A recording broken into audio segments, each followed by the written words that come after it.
کہ اللہ نے نبی کی بیویوں کو پوری امت کی مائیں قرار دے دی۔ نبی کی بیویاں تو ہماری مائیں ہیں، عائشہ ہماری ماں ہے، خدیجہ ہماری ماں ہے، میمونہ اور حفصہ ہماری ماں ہیں، تو ماں سے میں قرآن سے رشتہ بتاتا ہوں کہ نبی کا اور امتی کا رشتہ کیا۔ قرآن نے نبی کی ازواج پاک کو ہمارا کیا کہا ہے؟ وَأَزْوَاجُهُ أُمَّهَاتُهُمْ، نبی کی بیویاں مومنین کی ماں ہیں کہ نہیں؟ ماں بتایا کہ نہیں؟ نبی کی بیویاں مومنین کی ماں ہیں کہ روحانی اور ایمانی اعتبار سے نبی کی ازواج جو ہیں مومنین کی ماں ہیں۔ دیکھا، میں نزاکت بتاؤں، عائشہ صدیقہ نسب اور رشتے کے لحاظ سے صدیق اکبر کی بیٹی ہیں اور روحانی ایمانی لحاظ سے صدیق اکبر کی ماں ہیں۔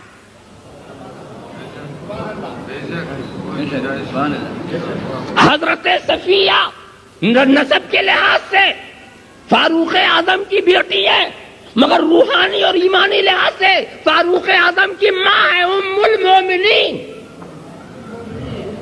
ہر مومن کی ماں۔ تو یہ قرآن سے ملا کہ نہیں ملا؟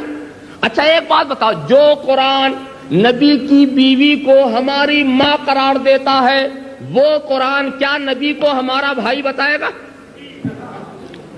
ایسا رشتہ تو دنیا میں بھی نہیں ہے کہ ماں کا شوہر بھائی ہو ماں کا شوہر بھائی ہو، یہ تو دنیا میں نہیں ہے، تو دین میں کیسے چلے گی بات؟ یہ معلوم ہوا کہ جب وہ ماں ہے، وہ روحانی ماں ہے، تو یہ روحانی باپ۔ بات ساتھ ساتھ اور بات بھی ہے، خود حضور نے فرمایا، حضرت ابو ہریرہ کی روایت ہے، انما انا لکم مثل الوالد لولدہ، میری مثال تمہارے لیے ایسی ہے جیسے باپ کی بیٹے کے لیے، کہ جیسے باپ اپنے بیٹے کو سکھاتا ہے، نگہداشت کرتا، وہی میں کر رہا ہوں۔ تو میری مثال کیا ہے؟ میں باپ ہوں، تم بیٹے۔ اور غور بھی کرو تو نبی اور غیر نبی کے فرق کو اگر غور کرو تو نبی روحانی باپ اور امتی جو ہیں روحانی فرزند۔ غور کرو، پہلے میں باپ اور بیٹے کے رشتے کو سمجھو۔ ایک بات بتاؤ، پہلے باپ ہوتا ہے پھر بیٹا ہوتا ہے نا؟ ایسا تو نہیں کہ بیٹا پہلے ہو باپ بعد میں آئے، ایسا نہیں ہوتا۔ تو یہاں بھی دیکھ لو، پہلے نبی پھر امتی۔ اس دنیا کی ابتدا نبی سے کی گئی ہے، امتی سے نہیں کی گئی۔ پہلے باپ پھر بیٹے، تو پہلے نبی پھر امتی، مناسبت دیکھتے جاؤ۔ اور باپ کی ذمہ داری کیا ہوتی ہے؟ تربیت، نگہداشت۔ تو نبی کی ذمہ داری کیا ہے؟ وَيُزَكِّيهِمْ وَيُعَلِّمُهُمُ الْكِتَابَ وَالْحِكْمَةَ، سکھانا، پڑھانا، سنوارنا، اچھی طرح سے بنانا، یہ سب نبی کی ذمہ داریاں ہیں۔ تو نبی گویا روحانی باپ اور آپ روحانی بیٹے۔ اور ایک بات اور میں بتا دوں کہ ایک باپ کے جتنے بیٹے ہوتے ہیں، باپ حق سب کو برابر دیتا ہے کہ نہیں؟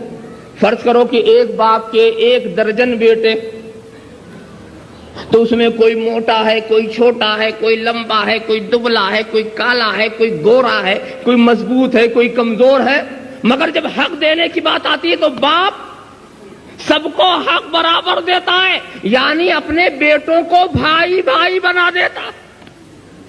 ایک باپ کے جتنے بیٹے سب بھائی بھائی، گویا باپ بھائی بنانے آیا ہے، بھائی بننے نہیں آیا۔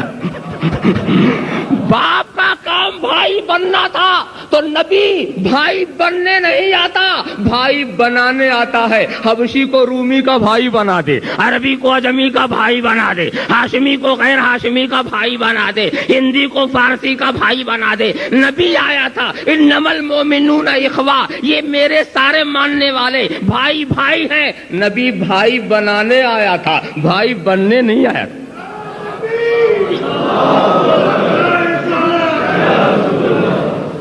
اور میں ایک بات اور کہوں، ایک باپ کے 4 بیٹے ہوئے نا، تو وہ پڑھ رہے ہیں, محنت کر رہے ہیں, ڈگریاں حاصل کر رہے ہیں, تو بڑی اونچی اونچی پوسٹ پر جا رہے ہیں کہ نہیں جا رہے ہیں؟ کوئی صاحب اگر اس کو انتظامیہ سے شوق ہو گیا تو فوجدار ہو گیا, ایس پی ہو گیا, ڈی وائی ایس پی ہو گیا, ڈی آئی جی ہو گیا, آئی جی ہو گیا, اس لائن پہ چلا گیا. اور کسی کو اگر عدلیہ سے شوق ہوا تو منصف ہوا, مجسٹریٹ ہوا, جج ہوا, سیشن جج ہوا, اس لائن پہ چلا گیا.